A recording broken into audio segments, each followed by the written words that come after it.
All right, peace and greetings. So this video is in response to somebody in my comments under the video where I did a critique of that debate between IUIC and Church of Christ. And they said they would like to debate me, and I replied to them, so maybe when they see it, they will. So the debate challenge is still open. So I'm just going to go ahead and tell everyone right now, it's a shame that Israelites, anyone who claims to be an Israelite or Israelite church, camp, or a group has to be labeled as terrorists because you got people like IUIC. And it's not only them, but I'm mentioning them because they fit this verse that I'm reading. Going around the country and around the world telling people that nobody can be saved but blacks and Native Americans and Hispanics, so on and so forth. And then you wonder why you get labeled as a terrorist. So Matthew 23 and 15, New American Standard Bible. Then I'm going to read the King James. It says, "Woe to you, scribes and Pharisees, hypocrites, because you travel around on sea and land to make one proselyte. And when he becomes one, you make him twice as much a son of hell as yourselves." So in a lot of Bibles, these would be in red letters, right? These are the words of Jesus Christ himself, right? Some call him Yeshua, Yahweh, whatever, right? So let's read Matthew 23:15 again in the King James Version.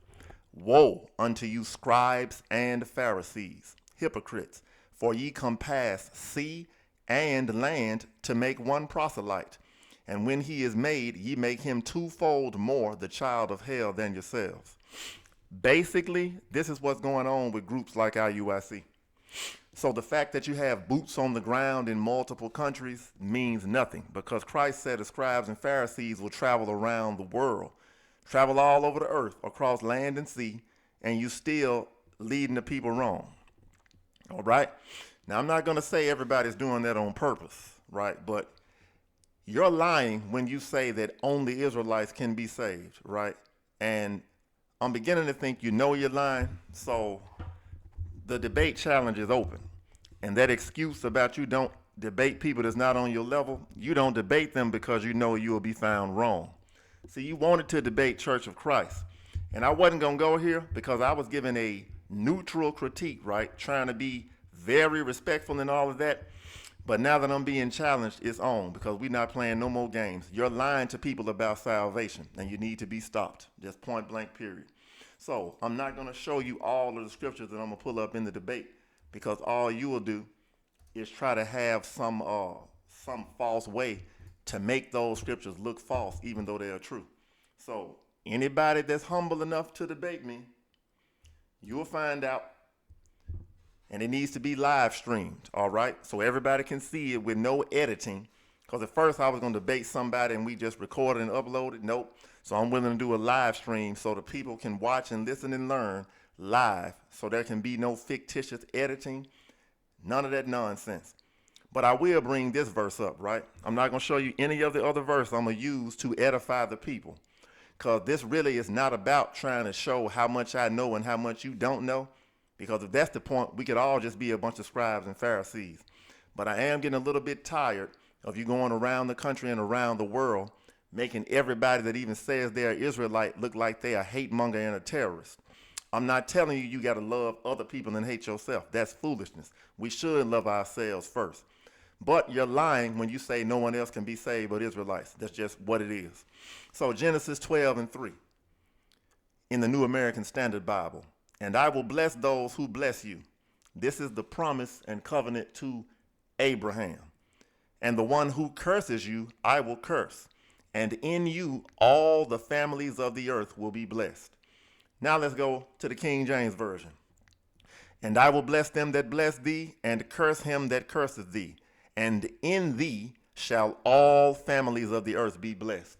Now, I want to show anyone who's watching this video right now why these Israelite groups and any other, right? Because you got some other nationalities I've learned. Some of them is Caucasian and European. They say they the chosen people and they're the only ones going to be saved. Some of them actually think they the Israelites. Whatever, right? They're liars also. So anybody that says, no matter what color they are, that they're the Israelites and nobody can be saved but them, I'm telling you they're liars. all right, according to the Bible. So here's the thing.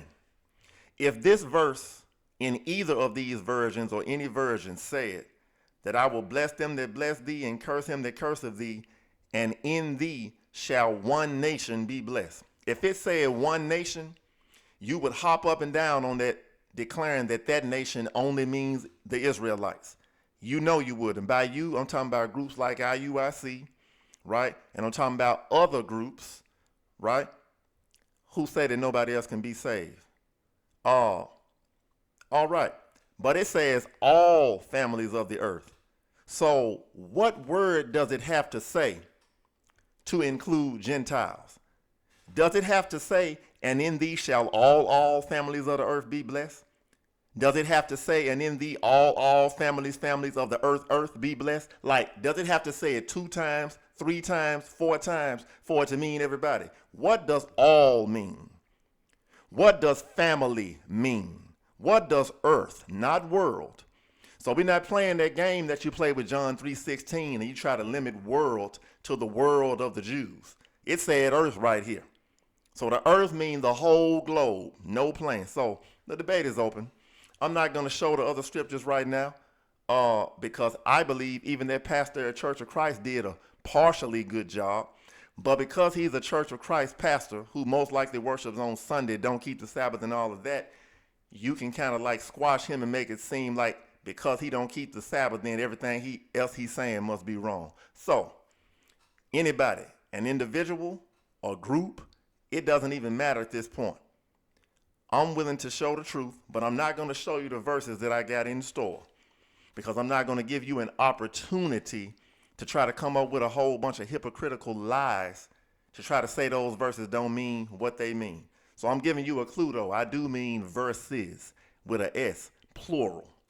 I don't see how anybody is falling for this nonsense that nobody can be saved but the Israelites if they just simply read the Bible. So with that being said, the challenge is on. IUIC, I don't hate those brothers. I don't hate any Israelite group, right? But you are lying about who can be saved. Now the question is, are you lying on purpose or by accident, right? Anybody can make a mistake, myself included, all right? So just because you make a mistake doesn't mean you're the worst person on earth, but if you're around here lying on purpose, then that would make you like the Pharisees that I read about. And I'm starting to believe that's who you are, right? Because even the word Gentile, you don't even want to admit that Gentile means somebody that's not an Israelite. Let me show y'all something right quick before I close out. Let's go to Acts chapter 10.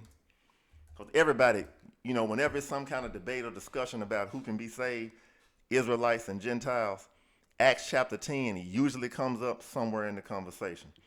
I just want y'all to see something right quick. Let's find the one where he said people in every nation, right? Or God is no respecter of persons. Let's see here. Let's see. All right. So I'm scrolling on down. Let's look at verse 34. All right. So we in Acts chapter 10, verse 34. I'm going to read the King James Version side. It said, then Peter opened his mouth and said, of a truth, I perceive that God is no respecter of persons, but in every nation. Now, if we're honest with ourselves, we know that every usually means more than two. All right. It usually means more than both or more than two. If I say in 2 nations, that could be North Israel and South Judah. Or 2 other nations for that matter, if it's like a non-biblical conversation. But for these purposes, if it said, but in 2 nations he that feareth him, then I say, okay, so that probably is North Israel and South Judah. If it said in both nations, then I will understand why they would say this is only North Israel and South Judah. But it said in every nation.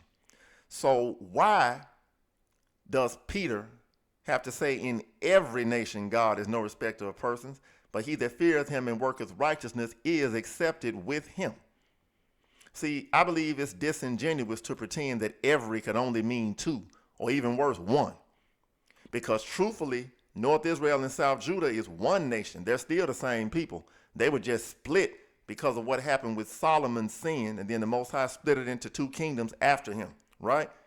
But they're supposed to be unified under Christ, right? So if you unify them, it's actually one nation. But we're going to still pretend that Israel is always going to be two nations separate. Every sounds like more than two, and it sounds like more than both. All right, so that's as far as I'm going to go right now. To the person that commented saying they want to debate, I'm telling you once again, I already replied to your comments. So if you want to debate about who can be saved, whether it's Israelites only or whether Gentiles can be saved too, TOO, then let's do it. All right? Because we don't need to be telling people that God hates them, that Jesus hates them just because of who they are. And yet you call yourself building up the kingdom of God. How you going to do that? By keeping people out. Some of y'all wouldn't have let Cornelius in. You understand? Some of y'all wouldn't have let him in. Anyway, I hope this has been some help to someone, and have a good day.